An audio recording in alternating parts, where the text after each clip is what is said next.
Et bonjour les amis turfistes, on se retrouve avec plaisir pour le quintet de ce samedi 20 janvier. Quelle semaine sur pronoturfgratuit.fr les amis. On s'est régalé à l'heure où j'enregistre. J'ai pas le résultat de vendredi soir. Mais en tout cas, quoi qu'il arrive, ce vendredi soir, la semaine aura été assez fabuleuse. J'espère que vous en avez profité un max et tentons de continuer l'aventure ce week-end avec des beaux quintets. Et également, les amis turfistes, les pronos de Gilles Barbarin, le consultant de luxe pour le meeting de Cagnes. Vous aurez bien sûr la vidéo, vous avez la vidéo, les vidéos tout le week-end pour les réunions, les réunions de Cagnes de samedi et de dimanche avec Gilles qui a régalé aussi toute la semaine. C'était magnifique, bravo à lui. J'espère qu'il va continuer également ce week-end. Bon, procédons pour le quintet de ce samedi, un petit quintet de luxe avec deux millionnaires en piste, mais qui doivent rendre 25 mètres, puisque sur les 2850 mètres de la grande piste de Vincennes, ce samedi à 15h15, en réunion en course 4, ils seront bien 15, et ils étaient 16 partants au départ, mais il y a le numéro 1, notez-le tout de suite, qui est non partant, et deux chevaux qui rendent la distance, les deux plus riches, les deux millionnaires, donc le numéro 15 et le numéro 16. Bon, étudions tout cela ensemble, je vous donne bien sûr mes trois bases, mes trois top chances et mes deux tocards, les tocards qui ont fait plaisir cette semaine d'ailleurs. Bref, bon, allez, on y va pour l'étude. Le 1 est non partant, le 2 Hacker Love est un super cheval, fiable, régulier, en forme et redoutable sur la grande piste. Bon, il affronte un 5 Réalo, des chevaux qui ont visé ce bel engagement, là, au plafond des gains du premier poteau notamment. Donc il aura fort à faire, mais bah, écoutez, quand la forme est là, le cheval est pleine peau en ce moment, il faut en faire grand 4, ce numéro 2 c'est une top chance. On passe à des tocards possibles, à mon avis, avec Kentucky River et Pinto Bob, le 3 et le 4, le 3 excellent. En Scandinavie, il a tenté le coup dans le prix Ténor de Bonne, groupe 1, disputé il y a quelques jours ici même, puisqu'il s'est classé 9ème sur 12, c'était pas fou. Mais le lot est moins fort, son chrono était excellent ce jour-là. Bref, peut-être la belle surprise avec David Thomas en selle, au sulky de ce numéro 3 Kentucky River. J'adore ce nom. Allez, on passe au numéro 4 Pinto Bob. Attention à lui aussi, l'entraîneur suédois Robert Berg présente ce cheval qui a déjà gagné un gros quintet à Vincennes. C'est un fils de Maharaja, souvenez-vous, qui vient d'être la belle note au niveau inférieur, bien piloté. Il pourrait se racheter cette fois. Il est encore présenté pieds nus. Gare à lui, à Pinto Bob, le 4. Passons au 5, Deganawida, que je raye évidemment aujourd'hui. Ça fait depuis 2017 que je dis qu'il faut suivre ce cheval lorsqu'il est déféré corde à droite et qu'il ne rend pas la distance. Ce qui a plutôt bien marché pendant les 7 dernières années, si vous l'avez suivi ce conseil. Voilà, donc aujourd'hui, c'était corde à gauche, ferré, bref, on raye. On passe au numéro 6, Have a Dream. Quel cheval celui-ci aussi, lorsqu'il a un bon parcours à Vaudrime, il fait pratiquement, à quelques rares exceptions près, l'arrivée des courses qu'il dispute. C'est donc un chic cheval. Bon, vous me direz, il y a beaucoup de chics chevaux ici puisqu'ils ont des gains, c'est vrai, mais celui-ci, il est en grande forme. On passe au numéro 7, Hidalgo Noé. Comme le prouve sa cinquième place dans la finale du Grand National du Trot, le GNT 2023, ce cheval peut gagner un petit accessite à ce niveau, de ci, de là, lorsqu'il a un bon parcours. Il va encore viser une 4-5e place, pas impossible, ce numéro 7, mais j'en ai préféré d'autres. On passe donc au numéro 8, Gimme du Pomereux, qui sera le principal regret au moment du choix. J'aurais bien aimé mettre ce cheval piloté par Benjamin Rochard. Vous le savez, j'aime bien Benjamin Rochard, donc voilà. Mais c'était sa course la dernière fois, oui. Alors, ça s'est pas trop bien passé pour Benjamin.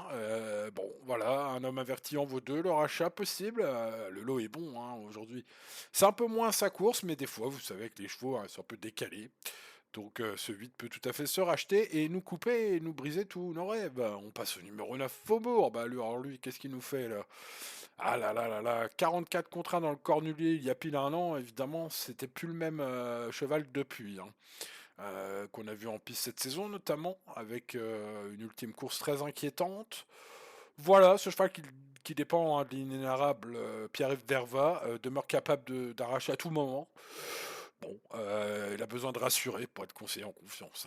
On passe au numéro 10, J. Boulet de Mars, qui a repris de la fraîcheur en faisant le petit tour dans le Prix du Forêt la semaine dernière. Son entraîneur n'est pas d'accord avec cet avis. Il pense que, quant à lui, qu'elle est mal courue ce jour-là. Voilà, bon, bah, écoutez, 2 avis différents, bien sûr, l'avis de l'entraîneur compte plus, hein, que le mien, mais voilà, des avis opposés, les avis divergent. On passe au numéro 11, Astronaute, Jean-Michel Bazir qui présente ce cheval dans son costume de mariée comme ses 3 pensionnaires du jour, ce 11 Astronaute. Mais il y a aussi Bordeaux et Gamin Jabba que l'on va voir juste après. Bref, bon cheval, Astronaute, même super cheval, hein. Bon, bien écoutez, j'ai envie de le garder très haut. JMB, je ne sais pas si vous le savez d'ailleurs, passe la main à Nicolas, hein, pour le prix d'Amérique, si vous n'avez pas encore lu cela. Voilà, donc ce sera Nicolas Bazir, le favori du prix d'Amérique cette année. Allez, on passe au numéro 12. It's a Dollar Maker, qui porte peut-être bien son nom, on va jouer la gagne, hein, avec It's Dollar Maker, c'est sa course de l'hiver, hein, d'après ce que j'ai pu voir dans ses prochains engagements, et puis là, hein, ce qu'il a eu avant. Donc, bah, écoutez, voilà, il décevra les observateurs les plus affûtés de la banquise, hein, s'il n'est pas sur le podium aujourd'hui. Voilà, maintenant il y a quand même quelques bons chevaux, donc pour gagner, ah bah c'est pas fait, c'est jamais fait, hein, vous allez me dire d'avance, mais voilà, c'est un peu sa course à ce 12 que je vais garder en première base devant Astronaute le 11, hein. Donc 12 et 11, on a déjà de base. Le 13, Top Chance, super, l'un des 3 JMB. Bon, la dernière fois, il est parti à la faute, mais vous noterez qu'il n'était pas très joué ce jour-là. Il était grand favori de tout le monde. Et il a ouvert à un quart d'heure de la course à peine 5-6 contre 1. Il remontait à 7 contre 1, tranquillou. Donc on a bien compris qu'il y avait un truc qui allait pas. Et il est parti à la faute. Bon, bah écoutez, voilà, hein, il peut se racheter pleinement ici. Ce 13, même si, voilà, il est peut-être plus à l'aise à Cagnes en ce moment, il faut se méfier de l'eau qui dort. Je préfère à ce 13 pour le statut de base, même si vous avez bien compris que j'avais gardé très haut ce 13. Pour une troisième base, je préfère le 14, Gamin Jabba. Troisième cartouche Bazir, Gamin Jabba parfaitement engagé. Il retrouve Nicolas Osulki, battu par Hackerlover, c'est vrai, hein, ceux qui font les lignes, hein, me le reprocheront de garder ce 14 pas loin, enfin, assez loin devant le 2. Pourtant, c'était inversé lorsqu'ils se sont croisés dans ce prix Crécy-la-Chapelle. Il y a eu une vive empoignade, voilà, lequel va répéter, lequel va mieux encaisser ça, lequel va finir devant l'autre. Bah, c'est la question à 1000 balles, hein, évidemment. Voilà, je tente ce 14 en base. Et on termine cette étude par les millionnaires, les 2 millionnaires de la course, qui ont donc franchi, depuis assez longtemps d'ailleurs, le cap du million d'euros de gains. Il s'agit donc de Power et Diable de Vauvert. Voilà, Diable de Vauvert qui a visé dès le début, hein, du meeting le prix de Paris, qui aura lieu fin février. Voilà, il a pas trop rassuré, son entraîneur qui se met au sulky. Voilà, est-ce qu'il va lui faire mal? Je ne pense pas. Il va peut-être vouloir être rassuré quand même, finir bien. Et puis Power, j'en ai pas parlé, c'est pourtant un super cheval, hein, 1 147 291 € de gain, de mémoire, hein, évidemment, heu, dans sa carrière, tout à fait de mémoire. Voilà, il doit rendre 25 mètres, peut jouer le trouble fête, Robert Berg est pas négatif, il confie son cheval à Dominique Lotneux, voilà, donc vous l'avez compris, je ne sais pas trop quoi faire, hein, dans ce quintet, de ce numéro 15 et de ce numéro 16. Bon bah voilà, vous savez tout presque sur ce quintet de samedi.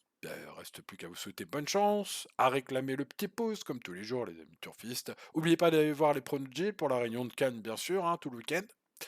Et puis d'aller sur pronoturfgratuit.fr, vous avez aussi plein d'autres tuyaux, cheval du jour, tuyaux, dernière minute du quintet aussi, hein, ça compte, hein, on l'a vu cette semaine.